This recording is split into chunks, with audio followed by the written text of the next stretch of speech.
the place to be for news, notes, interviews, and current events for all issues military and veteran related. If you or someone you know has ever worn the uniform of the U.S. Army, Navy, Air Force, Marines, Coast Guard, or National Guard or Reserves, you've come to the right place. American Warrior Radio, right here on the Talk to Me station, AM 1300 WMEL, sponsored by AVET Project. Folks, this program is all about supporting our troops and their families, both past and present. So please get comfortable, grab a cup of coffee, maybe a pencil or paper to jot down a note or two, because we're always efforting to bring you important information that you can use and pass along to others.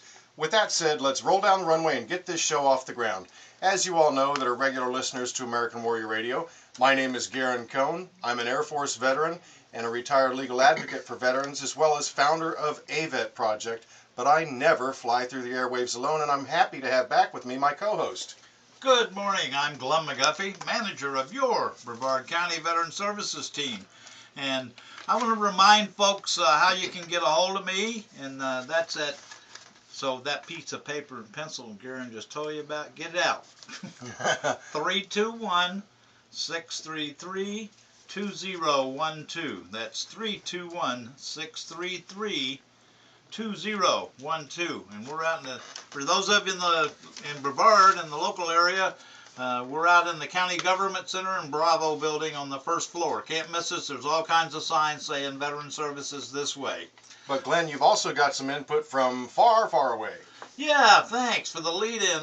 This is a particularly exciting week in connection with our radio show, because I got 2 phone calls from Indiana wanting to know information based on what they had heard on our show on YouTube about Agent Orange exposure and the presumptive disabilities that are caused by exposure to Agent Orange. So if there's 2, there's at least 200, I hope, out there.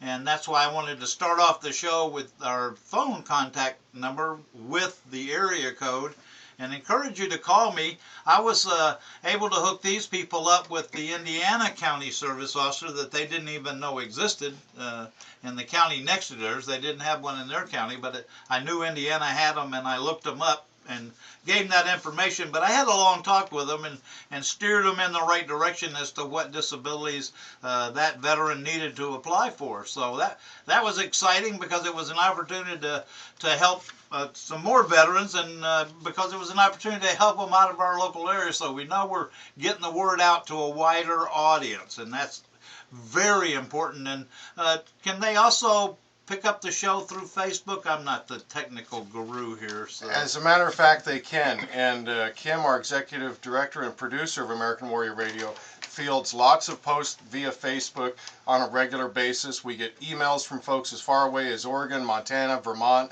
Shows folks are out there listening, and we're not restricted in our reach here at American Warrior Radio. The terrestrial signal of WMEL AM 1300 reaches several counties throughout central Florida. I picked the signal up as far away as Orange County, up in Volusia, Indian River County. But the neat thing is, anybody can go online to www.1300wmel.com and listen to the program live every Saturday from 11 to noon. Or if you happen to miss an episode and you want to check it out, our other engineer, John O'Hara, does a wonderful job of archiving our past episodes with titles, so you know exactly what you're looking for. And it's easy enough to just go to 1300wmel.com, click on the Archives tab, scroll down, you'll see a list of relatively current episodes. So we want to encourage everybody to get involved and listen to American Warrior Radio either live online, obviously here on the Space Coast through the radio, which is AM 1300, and also connect with the Facebook avenue, because there's just all kinds of ways we can reach folks with social media. And Glenn, I'm particularly pleased to hear that your caseload's been burdened even more through Indiana vets. Yeah, I may now need a staff of hundreds instead of the 3 that I have, but we'll take that a step at a time. But I encourage you to give me a call. That's a starting point.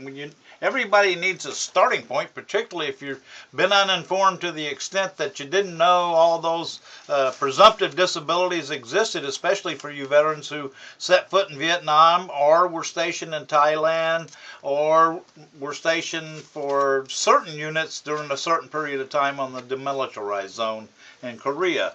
So, but you know, I'm not going to go into all the details of that. You can call me and I will give you the details and I will steer you in the right direction, and we'll go from there. So, And the YouTube is a wonderful outlet for us as well, because these in-studio sessions of American Warrior Radio are posted on YouTube, readily available through a number of different ways, but you can always check it out by going to avetproject.org, avetproject.org.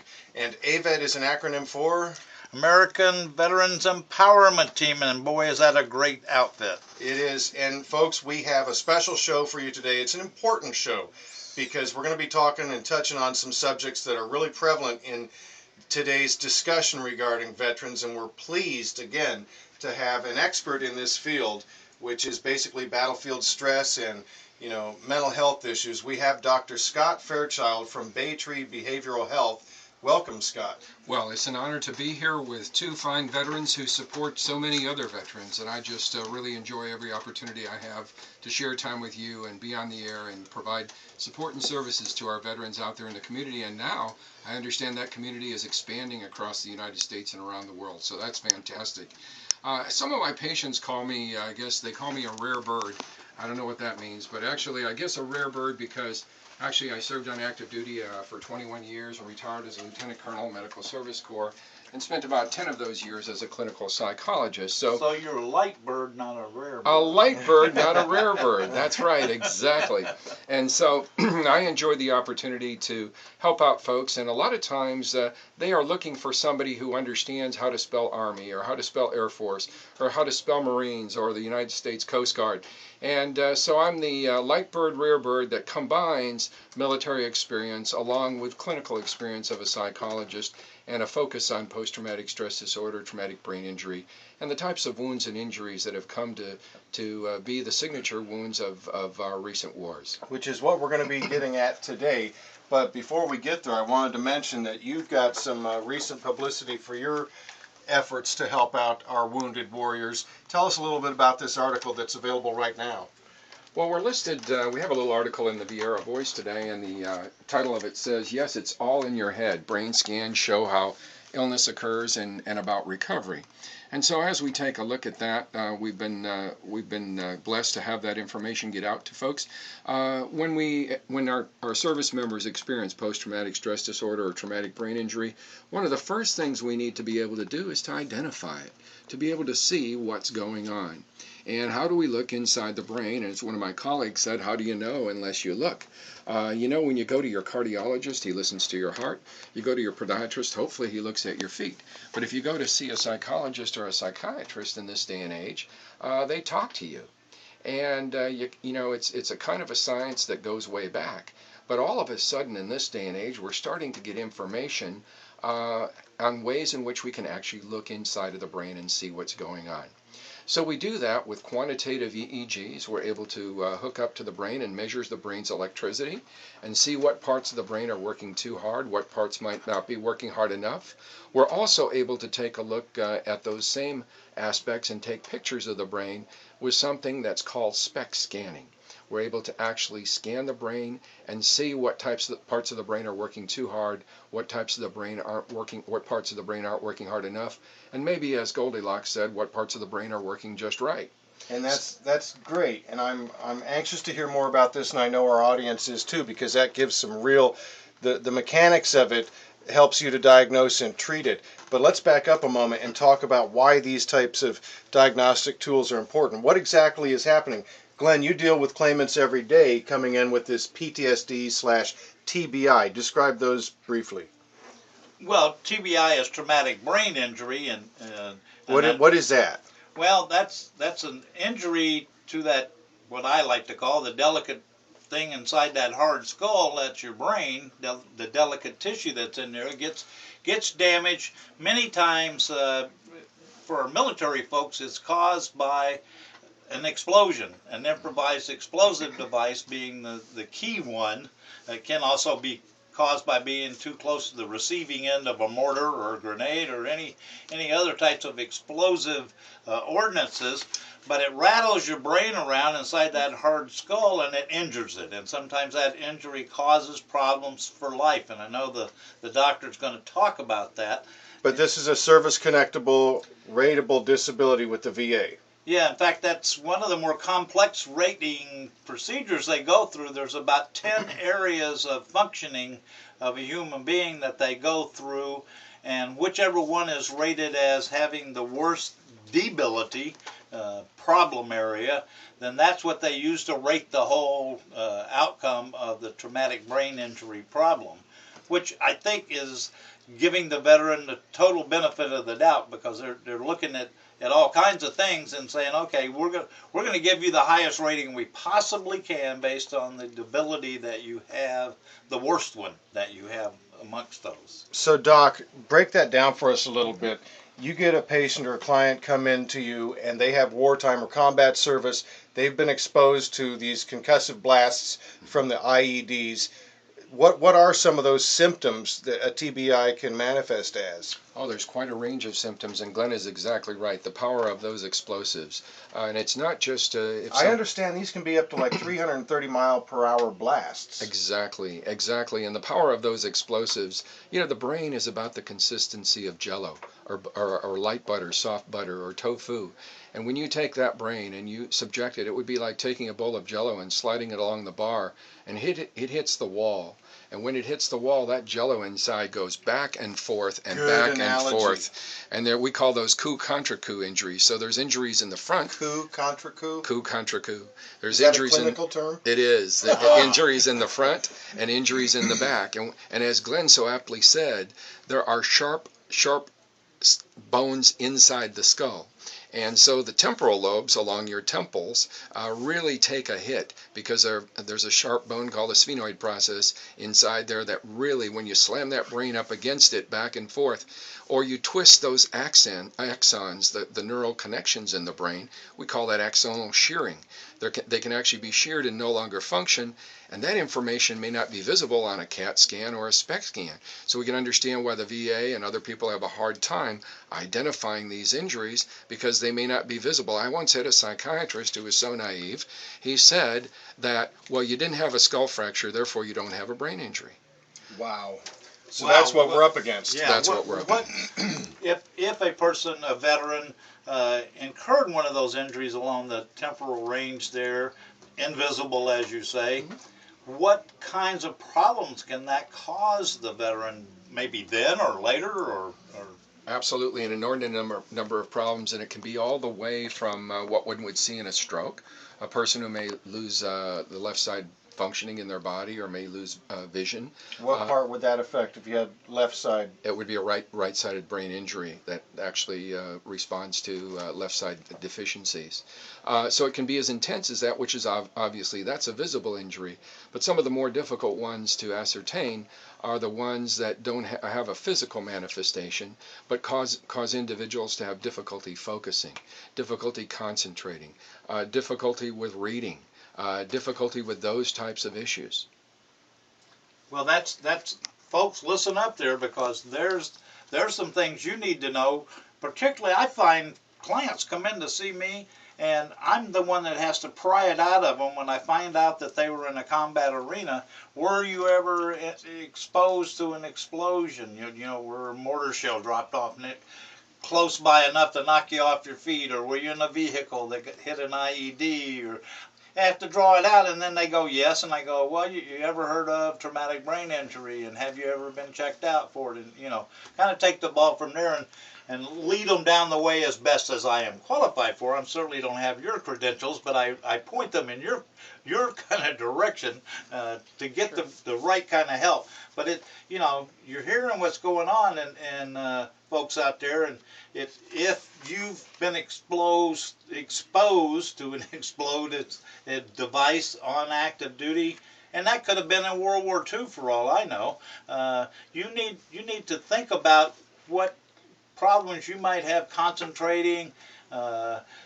emotional issues, depression might be caused by this, as I understand, and explore the possibility that this is a traumatic brain injury. And the way you do that is get the proper screening and checks and evaluation and analysis by a medical professional, a clinician. Right, which is what we're going to talk about with all this scanning. But let's again emphasize, it's been called a signature wound of these conflicts. It's an invisible wound. You could look at the person and may not see any visible signs that they have a disability, and yet their brain, as you mentioned, Doc, can be jumbled and jarred in all sorts of different ways. Absolutely, and in fact, I think it's so important to address the incidents, because I know we have so many soldiers out there and service members who actually have some of these symptoms, and they wonder, well, does that apply to me? Well, we have at least 20%, according to the studies that have been done, at least 20% of those individuals who've participated in our recent wars, particularly Afghanistan and Iraq, who are going to come back with some form of traumatic brain injury. We also have roughly... So 1 out of 5 people that is correct. Have been around either an IED blast or some sort of blast like. That is correct. Some of the things that Glenn and I haven't identified yet, but also are very important to know that may be indicative of a traumatic symptoms of a traumatic blast injury, would be poor impulse control and anger and explosiveness. What do you mean by impulse control? Somebody just decides, they shoot from the hip. They don't think before they put their words into action. They don't think before they put their actions into action, and subsequently get into trouble with a spouse, with a friend, with the law, and with things like that. So a good example might be, the incidence is just remarkable. I actually saw 2 individuals this morning as patients who both experienced traumatic blasts. The first one is a rather remarkable story in that he handled over 630 bodies while in Baghdad. Wow. As working as a graves registration or working in mortuary affairs. And so, is that something that could lead to post-traumatic stress disorder? Is the Pope Catholic? Absolutely. Because they're subjected to this trauma, something outside the realm of normal human, activity. Experience. Absolutely, yeah. And he was seeing his own brother as he's processing these bodies. He's seeing his daughter as he's processing the kids. At the same time, his grandmother died. He came back for the funeral. I mean, all of the things. And at the same time, he experienced his own traumatic brain injury. He was out on a mission to pick up a couple bodies. The helicopter came into a hot LZ. And as they landed, they got the bodies quickly and got them on the helicopter. They were banking the helicopter to leave the area to avoid the firing. And as they did, he ended up with, he stood up to keep the bodies from sliding out of the helicopter, hit his head, ended up with his own traumatic brain injury as he fell on top of the bodies to secure them. So he was in the process of processing bodies while he himself had a traumatic brain injury. And as you mentioned, essentially 1 in 5 Iraq and Afghanistan vets are exposed to this. That equals, what is it, like 150 to 300,000 service members have some level of TBI? Well, yeah, I can't do the math in my head because I'd have to go back and remember what our peak force level was there, but it was over 100,000. So it's a lot of folks. And that was just in Afghanistan, and then we were up close to 300,000, I think, in Iraq. So, my goodness, you're right on with those numbers. That's why this is an epidemic, and it's one of those, as we've been talking about, you don't see on the surface, but behaviorally, especially as a trained psychologist, Doc, you can identify these markers or triggers for these folks pretty easily. Yes, and what we do there is we do some assessment. And as we do that assessment, first of all, of course, we have a good, strong clinical interview. That's very important. And we're not talking about a 15-minute interview. We're talking about 3 or 4 or 5 hours of interviewing. This is an orientation so they know where you're coming from and you can kind of assess them? Absolutely. And as we do that, we also incorporate psychological testing. Our pen and pencil psychological personality testing will give us volumes of information about that individual, and we provide them with the feedback as well. We also, to test for PTSD, have the psychological testing in addition to what's called a Mississippi Scale for Combat-Related PTSD. So we're able to get a rough gross judgment of where they may be, whether they're mild, moderate, or severe. And we also add, in addition to that, then the quantitative EEG. We're actually measuring their brain waves. So we can see if there's any faulty patterns. We can actually identify PTSD in the brain. We can identify it both through imaging, through scanning, and we can identify it through the quantitative EEG and measuring the brain waves. Is this something that's just coming on the horizon, or have you been practicing these methods for some time? Now, we've been practicing these methods for 3 to 7 years. It's just coming on the horizon in terms of Department of Defense and in terms of the Veterans Administration. Back in 2008, I appeared before the Department of Defense Center of Excellence to tell them about SPECT imaging. In fact, I think was the title of our presentation was Identifying the Invisible Wounds. And we preached to them about QEEG and about SPECT. Department of Defense was not interested at that time. Fortunately, recently we've seen Fort Campbell, Kentucky, and a young major there doing some SPECT imaging on our soldiers. We do hope that that increases both in Department of Defense and in the Veterans Administration, because it's a very, very, very effective tool. Well, that's just it. We want to give our war fighters and even their families the most wide-ranging benefit of whatever we've got available today to help them cope with all this. And folks, we're coming to the bottom of the hour here. We're going to take a short break, but I encourage you, please, to stay tuned to American Warrior Radio. We're going to continue this conversation and have a special guest hopefully visit us as well. So don't go anywhere. We'll be right back on American Warrior Radio right here on AM 1300 WMEL.